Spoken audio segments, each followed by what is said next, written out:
Hello everybody, so welcome back to my channel. So आज हम start करेंगे materials हमारा सेकंड चैप्टर है जो एसपी जैन है उसका। वेयर एज जो हमारी बुक है final touch written by R K Bell, उसमें मटेरियल्स एक ही चैप्टर है जिसमें उन्होंने इश्यूज और कंट्रोल दोनों पार्ट को कवर किया है। और जो आपका फाइनल एग्जाम आता है उसमें इन्हीं पार्ट में से एग्जाम आता है। तो चलो स्टार्ट करते हैं मटेरियल से बिना टाइम वेस्ट किए। सो मटेरियल्स हमें आपको पता ही है, मैंने आपको बोला क्या होते हैं। जो भी हम कोई भी मटेरियल्स यूज़ करते हैं प्रोडक्शन के प्रोसेस में, कुछ भी यूज़ हो रहा है तो उसको हम बोलते हैं मटेरियल्स। मटेरियल्स को आगे हमने पढ़ना है, दो पार्ट्स में पढ़ना है जो कि है इश्यूज और कंट्रोल। अभी अगर हम मटेरियल्स की बात करें तो देखो मटेरियल्स में क्या क्या आता है। रॉ मटेरियल्स आते हैं, कोई गुड्स जो कि हमें प्रोडक्शन के लिए चाहिए होती है या फिर हमारे बिजनेस ऑपरेशंस को ऑपरेट करने के लिए कुछ भी मटेरियल्स की ज़रूरत होती है तो उसको हम क्या बोलते हैं, मटेरियल्स बोलते हैं। मटेरियल्स क्या होता है, एक मेजर कंपोनेंट होता है जो कि हमारा कॉस्ट बनाता है। एक प्रोडक्ट की कॉस्ट जब बनती है तो उसमें मटेरियल क्या होते हैं या लेबर क्या होती है, एक एसेंशियल कंपोनेंट होती है, जैसे कि मैंने आपको बताया ही था। तो मटेरियल्स में ना आज हम सबसे पहले पढ़ेंगे इश्यूज़ के अंदर ना काफ़ी सारे मेथड्स आते हैं जो कि मैं लिखती हूँ, जो कि होता है फीफो होता है first in first out method. दूसरा है लीफो, फिर उसके बाद इसमें मेथड आता है HIFO जिसे हम बोल देते हैं highest in first out method. उसके बाद फोर्थ है एवरेज कॉस्ट मेथड, जिसके आगे दो मेथड्स होते हैं, सिंपल एवरेज कॉस्ट और वेटेड एवरेज कॉस्ट। ये तो हमने चलो अपने 11th-12th में पढ़ा ही है कि सिंपल एवरेज और वेटेड एवरेज कॉस्ट क्या होता है। उसके बाद मेथड आता है कि बेस स्टॉक मेथड, की हम कुछ बेस स्टॉक भी रखते हैं जब हम अपने मटेरियल्स परचेज कर रहे होते हैं। उसके बाद आ जाता है इन्फ्लेटेड प्राइस मेथड, इसको हम इन्फ्लेटेड मेथड भी बोल देते हैं सिर्फ। आप इसमें लिख सकते हो इन्फ्लेटेड प्राइस मेथड भी। इसमें हम क्या बोलते हैं कि हम रुपी वैल्यू के अकॉर्डिंग जो वैल्यूज होती है चेंज करते हैं according to the inflated factor index. उसके बाद आ जाता है next in first out method, next in first out. So जो अगर आप थ्योरी कर रहे हो तो थ्योरी में आपको जब क्वेश्चन आता है वो आपको मटेरियल्स के रिगार्डिंग क्वेश्चन पूछते हैं। उसमें आपको क्या करना होता है कि आपको ऐसे चार्ट बनाना होता है ताकि आपको लगे कि आपको आता है और आपकी प्रेजेंटेशन अच्छी दिखे, जिसमें हम इश्यूज और कंट्रोल के बारे में बताएंगे। इश्यूज में हमने ये सारे मेथड लिखने हैं और इसमें से जो आपको प्रैक्टिकल के लिए मेन मेथड आएंगे वो मैं आपको करवा दूंगी, मैं उसको मार्क करूंगी अलग से जो आपको पता लग जाएगा। सो इसमें बेसिकली क्या है ये देखो, इसमें 10 मेथड हैं जो कि हमें पता है कि इश्यूज के अंडर होते हैं, जिसमें होता है फीफो होता है, लीफो होता है, हिफो होता है highest in first out, average cost, base stock method, inflated price method, next in first out method, specific price method, standard price method और मार्केट प्राइस मेथड। आप सब ये एक पेज पे चार्ट बनाओ ऐसे, और पहले एक साइड पे इश्यूज लिखो, एक साइड पे कंट्रोल लिखो। जब मैं आपको कंट्रोल करवाऊंगी तो आप इसको पूरे चार्ट को कंप्लीट करके उस पर कंट्रोल लिख लेना। सो जो फीफो होता है ना वो होता क्या है, ये जो मैं आपको मार्क करके दे रही हूँ ये एग्जाम में क्या आते हैं, इसके प्रैक्टिकल आ जाते होते हैं। तो ये प्रैक्टिकल ये तीन भी प्रैक्टिकल में आ सकते हैं, but these are not as important as FIFO and LIFO are and average cost is. So इसके बाद हम करेंगे, मैं आपको स्टार्ट करते हैं फीफो से। फीफो मेथड है first in first out method. इसमें क्या होता है कि जो मटेरियल हम सबसे पहले इश्यू कर रहे हैं वही हम सबसे पहले परचेज करते हैं। इसका क्या मतलब है, जिस ऑर्डर में हमने किसी मटेरियल को परचेज किया है उसी ऑर्डर में हम उस मटेरियल को सेल करेंगे, उसी ऑर्डर में हम उस मटेरियल को इशू कर देंगे। इन अदर वर्ड जो हम मटेरियल को पहले खरीदते हैं जैसे कि उसी को पहले इशू कर देते हैं, ये किसके लिए होता है, ये पेरिशेबल गुड्स के लिए होता है। पेरिशेबल गुड्स की जो शेल लाइफ होती है एज यू नो कम होती है, जैसे कि आप लोगों की टमाटोज़ है या फिर जो पोटैटोज़ है इनकी जो शेल लाइफ होती है कम होती है। तो जो हम पोटैटोज़ पहले खरीदते हैं हम कोशिश करते हैं कि हमारे वही वाले जो पोटैटोज़ है वो पहले सेल हो जाए ताकि वो ख़राब ना हो और हमारा लॉस ना हो। ये पता है क्या होता है, ये मेथड बहुत यूज़फुल होता है जब प्राइजेस फॉल हो रहे होते हैं। जैसे कि अभी किसी चीज़ का प्राइस हमें पता है कि ये गिरने वाला है, कि अब मान के चलो अब हमारे पोटैटोज़ हैं जो हमारे अभी नए, फॉर एग्जांपल मैं अज्यूम करने को बोल रही हूँ कि जो हमारे नए पोटैटोज़ होते हैं उनका प्राइस कंपैरेटिवली अच्छा होता है। अभी शॉपकीपर हमें बोलता है कि नहीं मैं आपको इसी प्राइस में पोटैटोज़ दूंगा, फेयर एज जो कि आपके थोड़े से पुराने होते हैं पोटैटोज़, आपको दिख रहा होता है कि इनकी शेल लाइफ कम है तो इनको थोड़े दिन हो गए हैं, तो फिर वो बोलता है कि चलो नहीं मैम आप इतने में भी ले जाओ। तो इनकी शेल लाइफ जब कम होती है ना, मतलब कि ये पेरिशेबल गुड्स के लिए होती हैं, ये सूटेबल होता है जब इसके प्राइस फॉल कर रहे होते हैं। फॉर एग्जाम्पल मैं आपको फीफो में बताती हूँ कि आपने 10 kgs पोटैटोज़ लिए हैं, 100 के। उसके बाद आपने 20 kgs पोटैटोज़ भी लिए हैं 120 के। डिफरेंट रेट्स पे आप लेते हो, जैसे कि मान के चलो ये आपने लिए 9-11 को, या आपने लिए 10-11 को, या आपने लिए 11-11 को। तो यहाँ पे आपने ले लिए मान के चलो 5 kgs पोटैटो ले लिए, वो आपने लिया 90 रुपीज़ के। अब जब हम इनको इशू करेंगे ना कभी, तो इनको इशू कैसे करेंगे कि अगर मैंने मान के चलो किसी ने मेरे को बोला कि मैंने 5 kgs पोटैटो, कोई मेरे पास आया, वो बोलता है कि मुझे 5 kgs पोटैटोज़ परचेज़ करने हैं, तो मैं उसको 5 kgs पोटैटोज़ जो दूंगी ना, वो मैं इनमें से दूंगी जो मैंने सबसे पहले परचेज़ किया। उनको मैं 5 kgs पोटैटो किस रेट पे दूंगी, 100 के रेट पे दूंगी कि भाई मैंने तो सबसे पहले ये इशू किए, मतलब ये परचेज़ किए थे, तो मैं तेरे को इसी पे इशू करूँगी। क्योंकि अगर मैं उसको इस रेट पे इशू करती हूँ, या मैं उसको इस रेट पे इशू करती हूँ ना 11 वाले पे, तो फिर क्या होगा कि जो ये मेरे ऊपर 9 को जो मैंने पोटैटोज़ लिए थे, ये तो ख़राब हो जाएंगे, तो मेरे को तो इसका खर्चा पड़ा, मेरे को इसका नुकसान हो जाएगा। तो एक जो अच्छा अकाउंटेंट होता है, या फिर मैं बोलूँ अच्छा एक इंसान, मतलब जो भी शॉपकीपर होता है, वो अपना कोई भी नुकसान नहीं करवाना चाह रहा होता, वो इसलिए वो जो 5 kg पोटैटोज़ पहले देगा वो 100 के देगा। उसके बाद कोई मेरे पास परचेज़ करने आ रहा है, वो मेरे को बोल रहा है कि मैं अब 25 kg पोटैटोज़ खरीदूंगा। मेरे को पता है कि इन 10 kgs में से तो ये 5 kg तो बिक गए हैं, अब मैंने 25 देने हैं, 25 देने हैं, तो 5 तो अभी भी यहाँ पे पड़े हैं ना, तो 5 kg जो मैं दूंगी वो 100 के रेट पे दूंगी, और बाकी जो मैं उसको 20 kg दूंगी ना, वो 120 के रेट पे दूंगी, क्योंकि मैंने 120 पे ख़रीदे थे। तो जो मेरे पास पहले वो 5 बचे, मैं पहले वो 5 दूंगी, उसके बाद वो 20 वाले दूंगी। दिस इज़ हमारा first in first out method, कि मैंने जो पहले चीज़ खरीदी मैं उसी चीज़ को पहले बेचूंगी। इसका सिंपल मेथड ये है। इसके बाद जो मैं करवा रही हूँ, ये तो चलो मैंने आपको रफली एक समझाया है कि हम कैसे करते हैं, वैसे ही चलो मैं आपको लीफो में समझाती हूँ।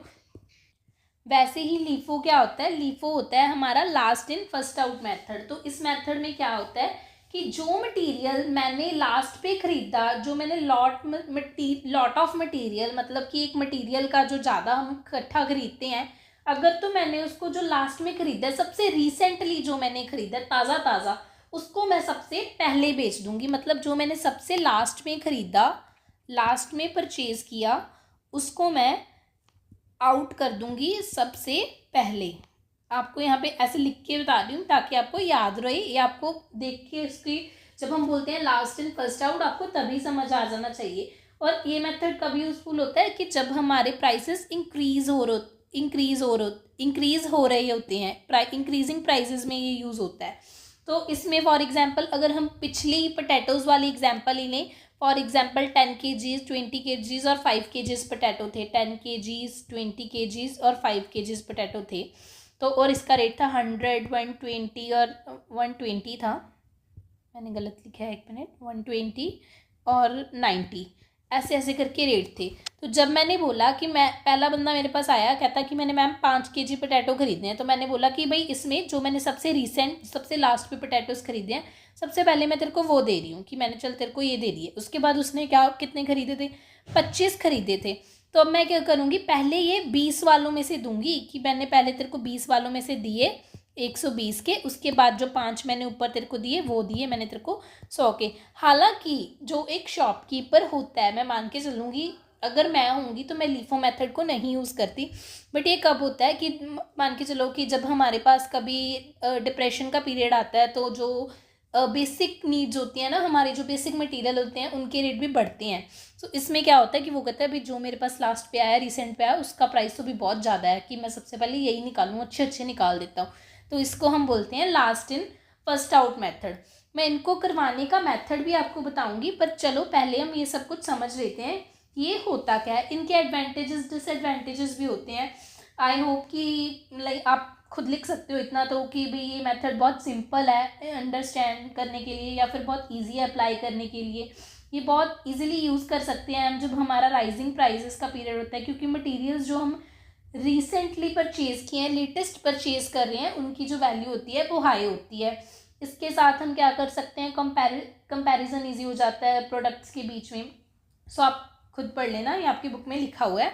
उसके बाद होता है highest in first out method. Highest in first out method क्या होता है कि जो मटेरियल्स हमने सबसे ज़्यादा हाईएस्ट रेट में परचेज़ किए हैं वो हम इशू कर देते हैं सबसे पहले। अब मान के चलो कोई मटेरियल है, मैंने एक हाईएस्ट रेट पे परचेज़ किया है, जैसे कि इसमें आपको मैं गोल्ड की एग्जांपल दे सकती हूँ कि जब गोल्ड के रेट्स बढ़ते हैं ना, वो उस जब हम किसी गोल्ड को ख़रीदने जाते हैं तो जो रिसेंट प्राइजेस चल रहे होते हैं, लेटेस्ट जो प्राइजेस चल रहे होते हैं, हम उसी पे सेल करते हैं। क्यों? क्योंकि हमें नुकसान नहीं होना चाहिए, इसलिए हम करते हैं जो हमारे पास हाईएस्ट अभी प्राइस है ना उसी पे हम सबको सेल कर रहे हैं। क्योंकि मैंने ख़रीदा भी हाईएस्ट प्राइस पे ही था कि मेरे को कोई नुकसान नहीं होना चाहिए। मुझे क्या पता अगर पहले ही प्राइस फॉल कर गया तो फिर मैं क्या करूँगी। ठीक है, वो हाईएस्ट इन फर्स्ट आउट बस आपकी थ्योरी के लिए है, उसमें इतना कुछ इम्पॉर्टेंट नहीं है। अगर आपको एग्जांपल देखनी है तो आप देख सकते हो, जैसे कि आपको ओपनिंग स्टॉक दिया हुआ है 500 यूनिट्स एट ₹25। ओपनिंग स्टॉक दिया है आपको 500 units at the rate ₹25 per unit. उसके बाद आपको दिया है 10 मार्च को परचेज़ कितनी हुई है, परचेज़ हुई है 3000 यूनिट्स की। उसके बाद फिर इशू हुए हैं 15 मार्च को 1000 यूनिट्स, और आपके यहाँ पे प्राइस भी दिया हुआ है कि कितनी प्राइस पे परचेज़ हो रही है। फिर 25 मार्च को उन्होंने दिया हुआ है, फिर परचेज़ हुआ है आपका 1750 यूनिट्स परचेज़ हो रहे हैं ₹30 पे। एंड देन आपको अगेन 30 मार्च को गिवन है कि आपको इशू कर रहे हो आप 2500 यूनिट्स। सो आपको सब चीज़ें दी हुई हैं, तो इसमें आपको क्या करना है, इसमें आपको एक अकाउंट बनाना है। इसमें क्या होगा, इसमें अब देखो क्या होगा, इसमें क्या होगा कि मैंने 500 यूनिट्स, मेरा ओपनिंग बैलेंस था कि मैंने ₹25 पे खरीदी। उसके बाद मैंने 3000 यूनिट्स खरीदी, वो खरीदी मैंने ₹22 पे।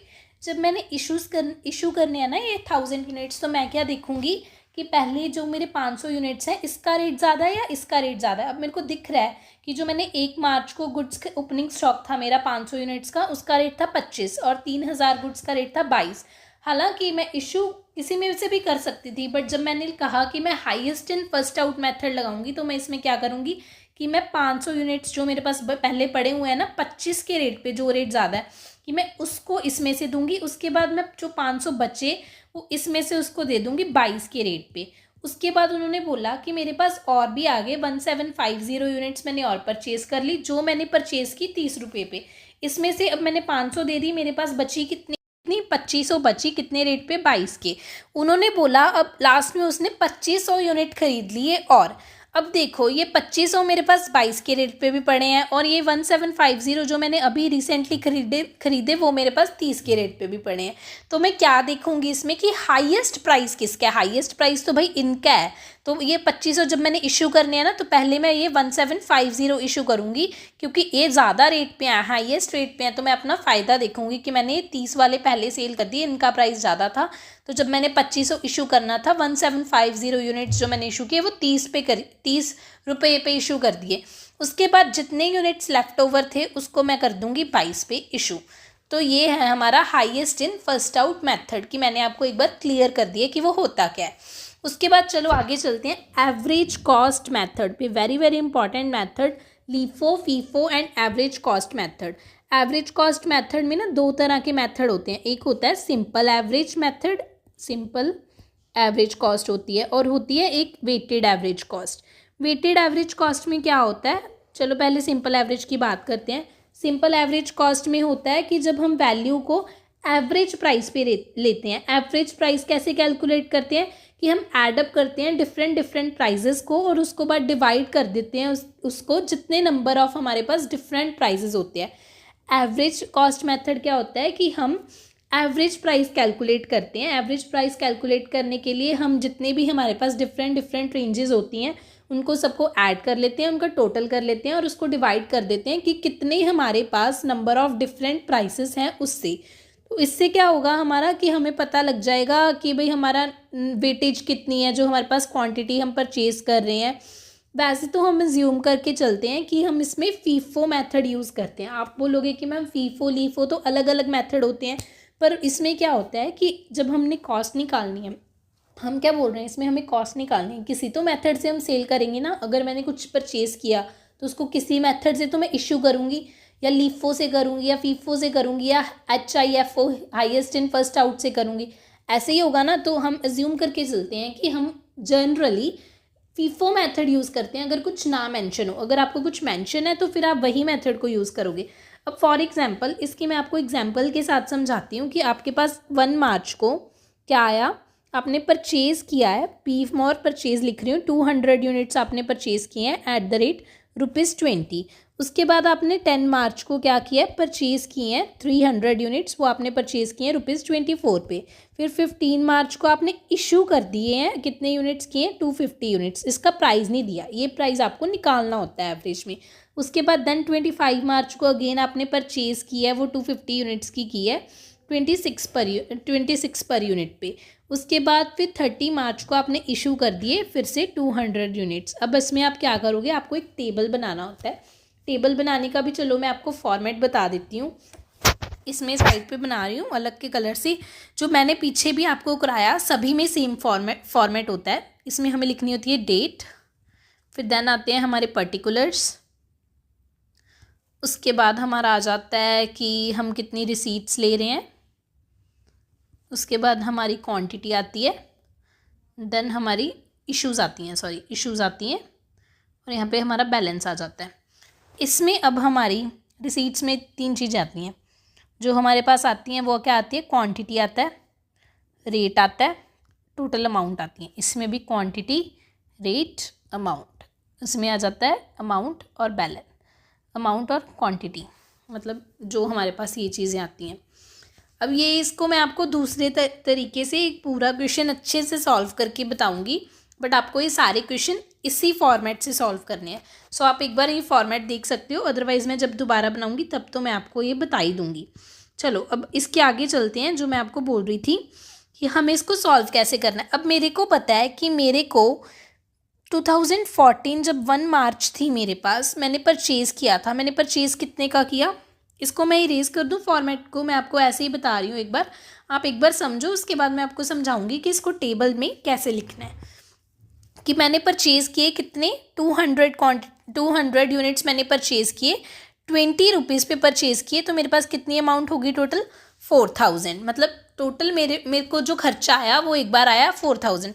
फिर मैंने फिर से अगली परचेज़ की, जो मैंने की है 300 यूनिट्स, जितने मैं किए हैं ₹24 पे कर रही हूँ, तो मेरे पास इसकी अमाउंट आ गई 7200।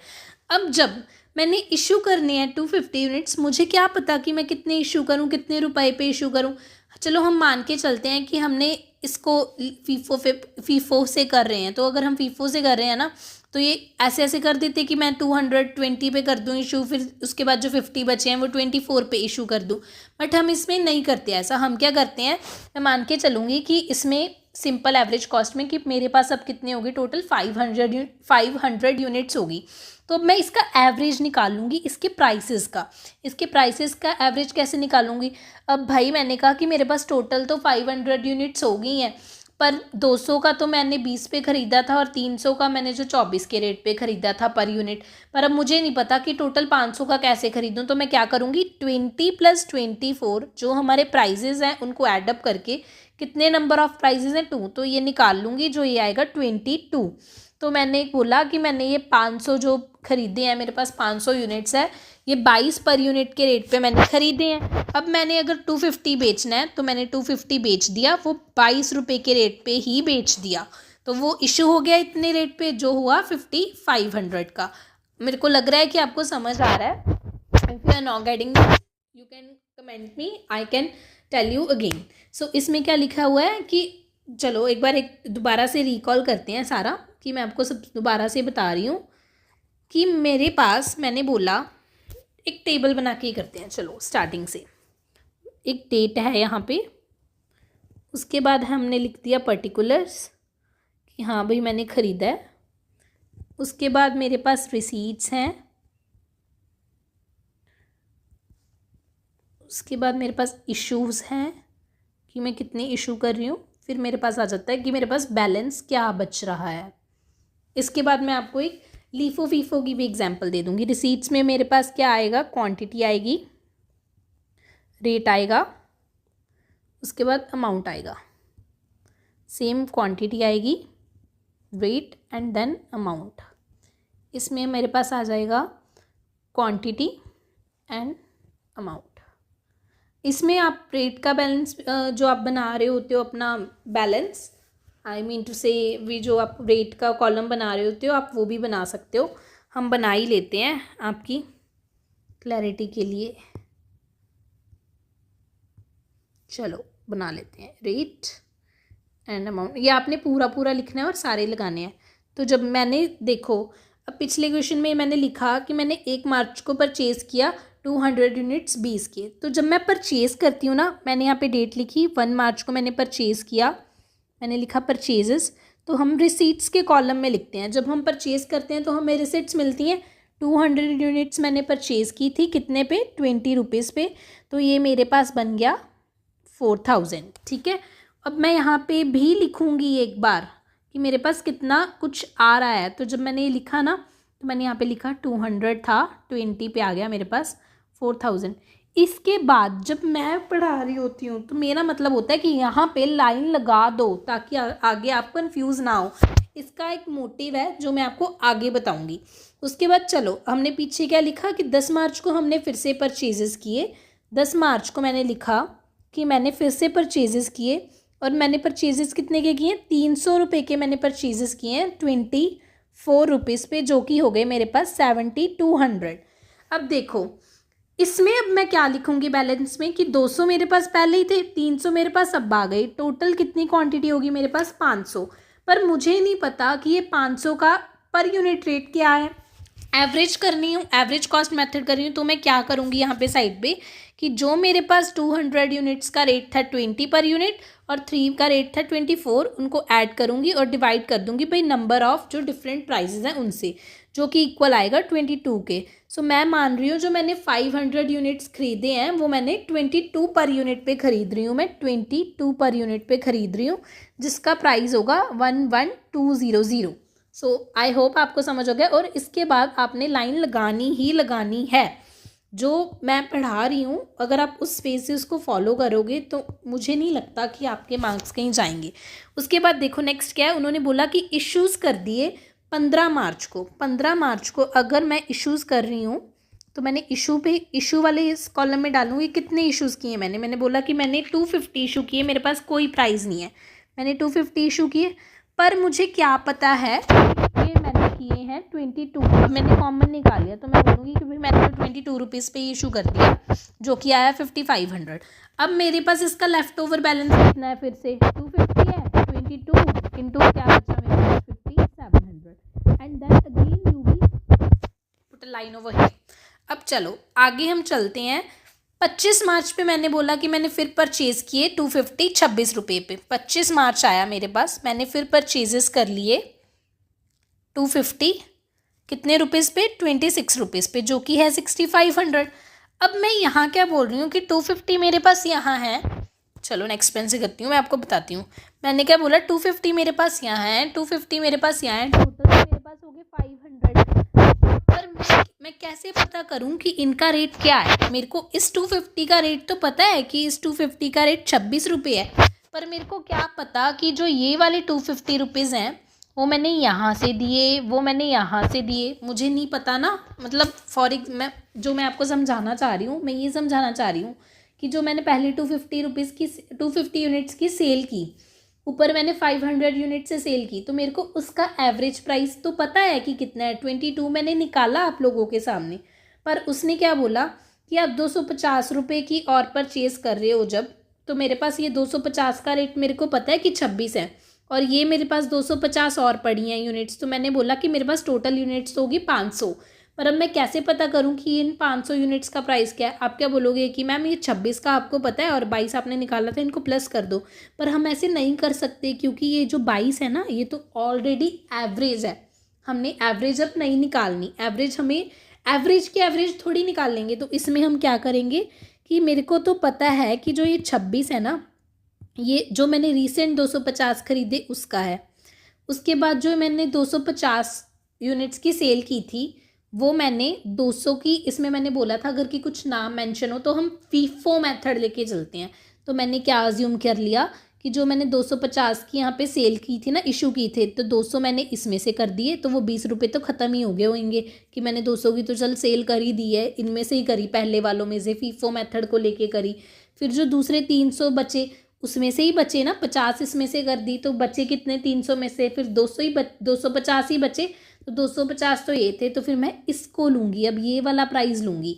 26 + 24 डिवाइड बाई 2 जो मेरे पास आएगा 25, कि भाई 250 के जो ये 26 हैं वो ये हैं, और ये जो 250 रह गए वो इस वाले प्राइस पे रह गए हैं अब 24 पे। हालांकि इसका एवरेज प्राइस 22 है, तो हम क्या करेंगे, अब इसका मैंने निकाल लिया 25 आया, तो ये 500 का जो पर यूनिट मैं खरीद रही हूँ 25 रुपये पे खरीद रही हूँ, जो मेरे पास कितना बन रहा है 12,100 बन रहा है। आई होप आपको समझ आ गया हो, मैंने बहुत डिटेल में समझाया है। आई नो थोड़ा सा आपको लग रहा होगा कॉम्प्लिकेटेड है, but it is too easy. उसके बाद चलो, जो मैं 30 मार्च को जब मैंने दोबारा इशू करने हैं, अब मैंने क्या करने हैं 200 इशू करने हैं, ये देखो 200 मैंने लिखे 200 यूनिट्स इशू करूँगी। तो अब जब मैं 200, एक मिनट यार वेट करो, हो जाता है,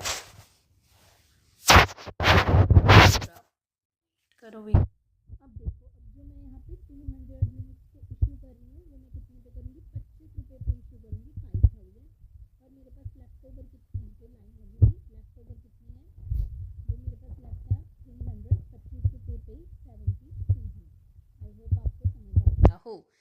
पर ये मैंने आपको एवरेज प्राइस का, जो मैंने बोला एवरेज कॉस्ट मेथड है, उसका एक सिंपल मेथड बताया, simple average cost method. Average cost method की हेडिंग थी सिंपल एवरेज कॉस्ट मेथड, मैंने आपको अभी ये समझाया। पर मैं इस मेथड को राइट मेथड नहीं मानती, कि हम बोलते हैं कि जो ये मेथड होता है ना, इसमें हमें क्या पता चला कि हम कितने पे बेच रहे हैं, हम अज्यूम कर रहे हैं कि भाई हमने अपनी तरफ से एवरेज निकाल ली और हमने उसी पे प्राइस सेल कर दिया, बीच में ही हम फीफो मेथड लगाई जा रहे हैं, बीच में ही हम बोल रहे हैं कि भाई हाँ ऊपर वाली वैल्यू भी लेंगे, अगर हमने एवरेज मान लिया है तो हम उसी पे सेल करें ना। तो ये मेथड अगर प्रैक्टिकली सोचा जाए तो ठीक नहीं है। जो प्रैक्टिकली मेथड सही होता है वो होता है वेटेड एवरेज मेथड। अब वेटेड एवरेज मेथड में क्या होता है, वेटेड एवरेज मेथड इज कि under this method issues will be valued at the weighted average price. जो हम इश्यूज करेंगे ना, मतलब जो चीज़ हमने परचेज किया है, जब हम उसको इशू करेंगे वो वेटेड एवरेज प्राइस पे करेंगे। हम वेटेड एवरेज प्राइस को कैसे कैलकुलेट करते हैं, जो टोटल कॉस्ट ऑफ मटेरियल होती है ना, उसको हम डिवाइड कर देते हैं टोटल क्वांटिटी से, कि टोटल कॉस्ट मतलब जितनी मेरे पास क्वांटिटी ओवर रेट करके जो ये मेरे पास अमाउंट आई है ना, तो फिर हम अमाउंट को क्वांटिटी से डिवाइड करके हम रेट निकालते हैं। इसमें ऐसे नहीं करते कि हमने उसका एवरेज निकाल लिया, हम सही मेथड से करते हैं, उसके वेट के हिसाब से हम निकालते हैं कि उसका रेट कितना होगा।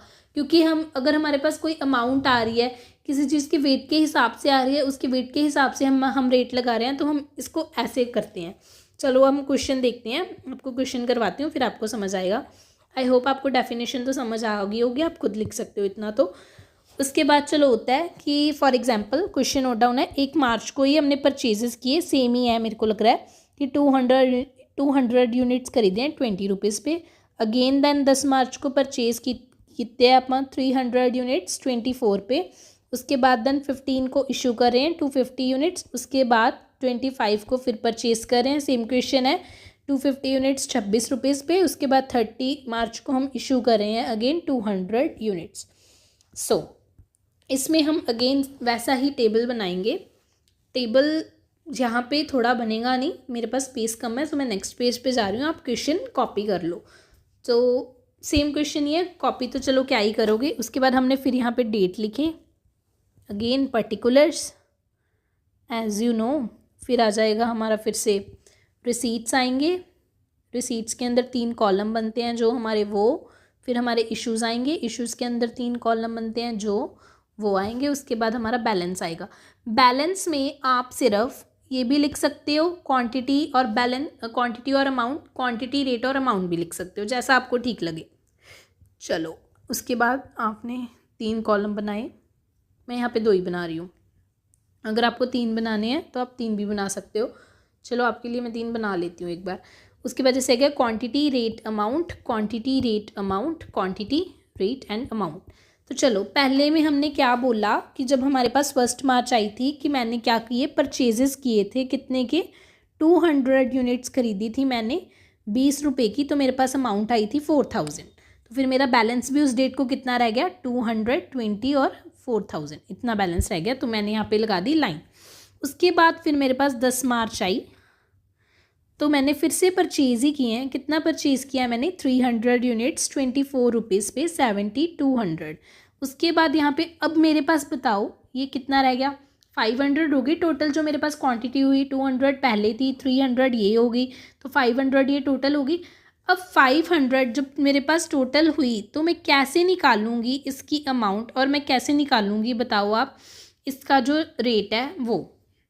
अब इसको हम क्या कर सकते हैं, इसमें करेंगे कि देखो अब मेरे पास पता है कि मेरे पास ये 200 यूनिट्स की अमाउंट है 4000, ये 300 यूनिट्स की टोटल अमाउंट है 7200। तो मैं क्या करूँगी, अब जो मैं करूँगी यहाँ साइड पे लिख रही हूँ छोटा सा, 4000 प्लस 7200 जितनी मेरे पास टोटल अमाउंट है ओवर जितनी मेरे पास टोटल क्वांटिटी है उससे डिवाइड करूँगी, ताकि मेरे पास क्या आ जाए, रेट आ जाए कि इसका 500 यूनिट्स के हिसाब से सही रेट क्या होगा। तो इसका पास जो मेरे पास रेट आएगा ये आएगा 11200 divide by 500 is equal to ₹22.40 आएगा पर यूनिट का रेट। तो इसमें क्या हो गया, 500 22.40 आएगा। तो मेरे पास अमाउंट कितनी आ जाएगी, 11200। उसके बाद मैंने यहाँ पे लगा दी लाइन। उसके बाद ये मैं आपके लिए वर्किंग नोट यहीं पे छोड़ रही हूँ, बट ये आपको साइड में करके दिखाना है पेपर में, मेरे पास जगह नहीं थी तो मैंने नहीं किया। उसके बाद मेरे पास आई 15 मार्च। उस दिन मैंने क्या किया, इश्यूज़ किए। मैंने कितने के इश्यूज़ करने थे, 250 यूनिट्स के इश्यूज़ करने थे। अब जब मैंने ये 250 यूनिट्स के इशू किए, ये मैंने कर दिए ₹22.40 पे ही, जो आए 5600 के। लेफ़्ट ओवर अमाउंट मेरे पास बची यूनिट्स बचे 250 उतनी ही अमाउंट पे, और उसके बाद मेरे पास वैल्यू क्या आ गई 5600। तो मैंने यहाँ पे लगा दी लाइन। आपको कंफ्यूज नहीं होना है, तो हर क्वेश्चन में आपने लाइन लगानी है। उसके बाद अगेन 25 मार्च आई है आपके पास, फिर आपने किए परचेजेस किए ₹250 के, एंड देन उसका रेट क्या है 26। उसके बाद आपके पास ये है 6500 के आए हैं। अब देखो जब ये आपके पास 6500 के आए, फिर से आपके पास टोटल यूनिट्स तो कितने हुए, 250 प्लस 250 500 यूनिट्स हो गए टोटल।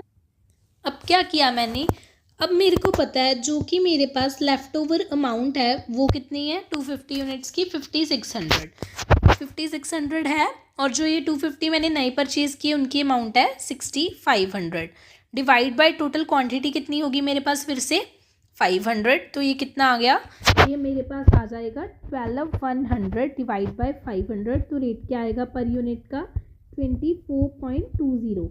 अब इसका रेट क्या आ गया 24.20, और इसकी अमाउंट क्या होगी टोटल 12,100।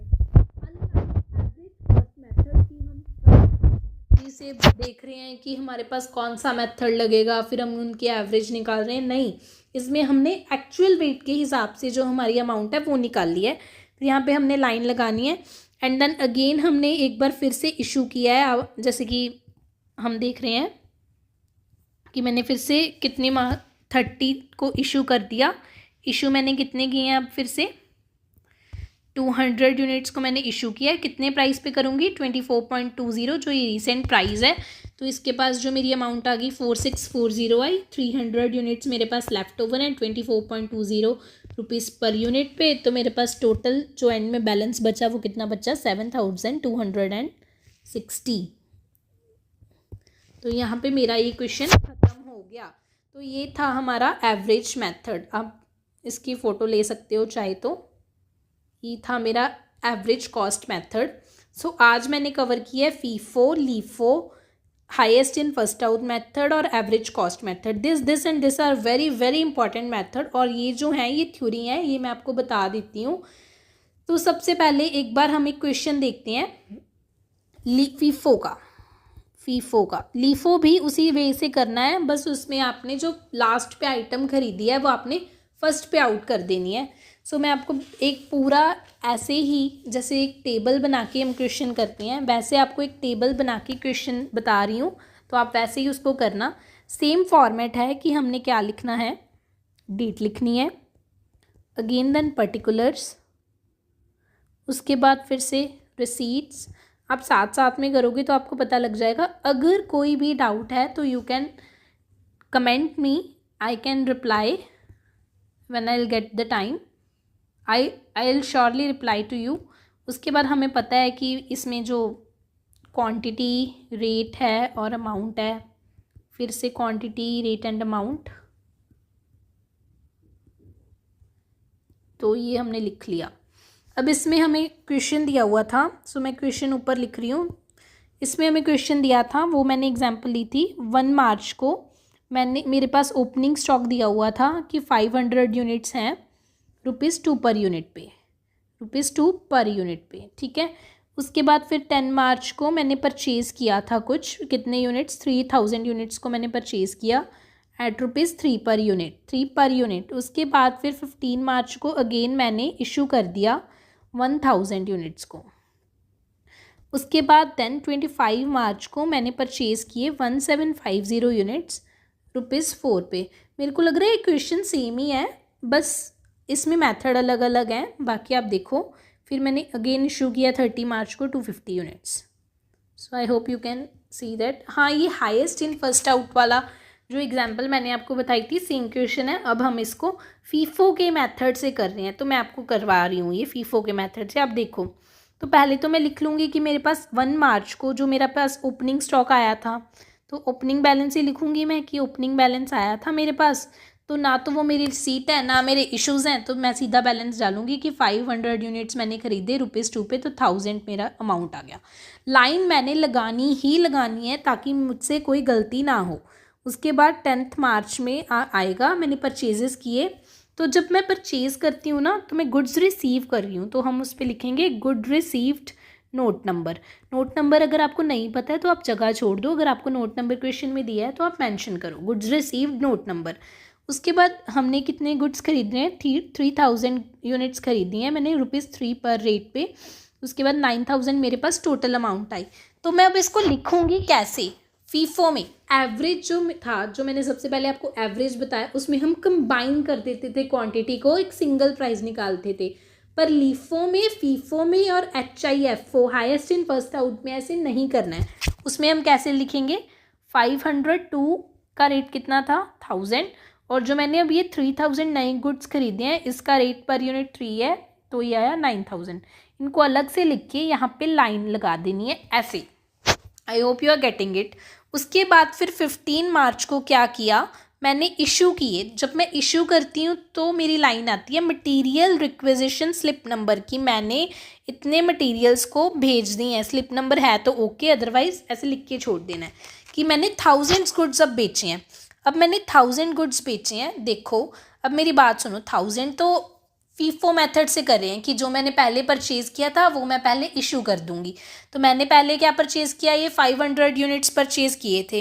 अब मेरे पास 1000 तो है नहीं, तो मैं इस पर क्या लिखूंगी कि मैंने 500 यूनिट्स परचेज़ किए थे ₹2 पे, वो जो तो निकल गए ₹1000 में। अब बाकी के 500 कहाँ से लूँ, इशू तो 1000 करने हैं, वो अगले वाला परचेज़ में से ले लूँगी कि 500 ये थे जो ₹3 पे थे, अब ये हो गए 1500, ये ऐसे लिख के। उसके बाद मेरे पास अभी इसका बैलेंस तो हो गया ख़त्म। ये लाइन नहीं लगानी है यहाँ पे आपने, ये मैं बता रही हूँ आपको, अलग पेन से बताती हूँ, वेट करो, सारा ही गया 500, इसको मैं आपको अलग पेन से बता रही हूँ कि जो ये वाली यूनिट्स थी जो स्टार लगाई है, ये तो सारा ही चला गया यहाँ पे। तो मेरे पास बचा क्या, अब मेरे पास जो बचा है, मेरे पास बचे हैं ये 3000 में से भी 500 गया, 2500 यूनिट्स बची हैं कितने रेट पे, 3 पर यूनिट के रेट पे, जो कि मेरे पास क्या आ जाएगा 7500। और इसके बाद आपने यहाँ पे ख़त्म करनी है इस डेट की सारी जो एंट्रीज़ हैं और लाइन लगा देनी है। उसके बाद मेरे पास आई 25 मार्च। 25 मार्च को मैंने बोला कि मैंने फिर से परचेजेस किए, गुड्स रिसीव कर लिए मैंने, गुड रिसीव नोट नंबर आपने डालना है। 1750 यूनिट्स मैंने फिर परचेज़ किए ₹4 पे, तो मेरे पास कितना आया 7000 आ गई उसकी टोटल अमाउंट। अब मैंने इशू तो कुछ किया नहीं है, पर अब मेरे पास पहले से ये पड़े हैं 2500 यूनिट्स 7500 के अमाउंट पे, और मेरे पास और नए आ गए 17504 7000 के अमाउंट पे। तो ये डेट की सारी एंट्री क्लोज हो गई क्योंकि इस पर मैंने कुछ इशू नहीं किया। फिर 30 मार्च को मेरे पास, मैं इश्यूज़ कर रही हूँ दोबारा से,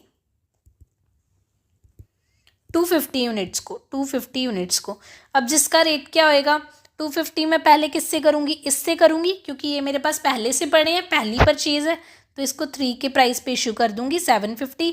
अब मेरे पास लेफ़्ट कितना है, 2500 में से 250 गया, तो मेरे पास लेफ़्ट तो 2250 अभी भी है 3 रुपीज़ पर यूनिट के रेट पे, तो ये यहाँ पे आ जाएगा। और ये 1750 तो सारा का सारा स्टॉक ही पड़ा है हमारे पास 7000 के रेट पे।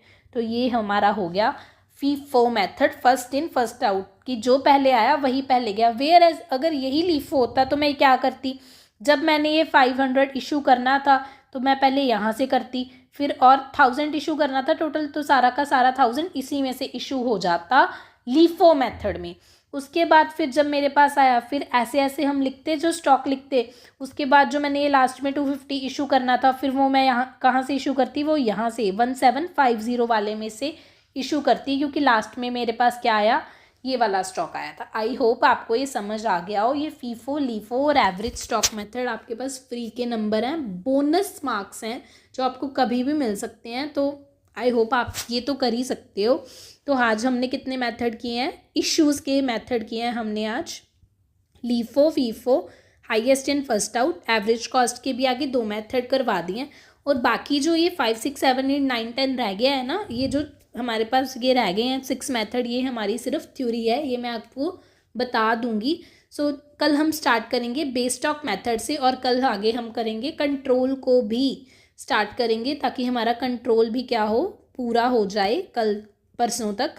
तो इसके बाद हम अगला चैप्टर जो स्टार्ट करेंगे वो होगा हमारा लेबर। इसके साथ हमारी यूनिट 1 कंप्लीट हो जाएगी। Thank you.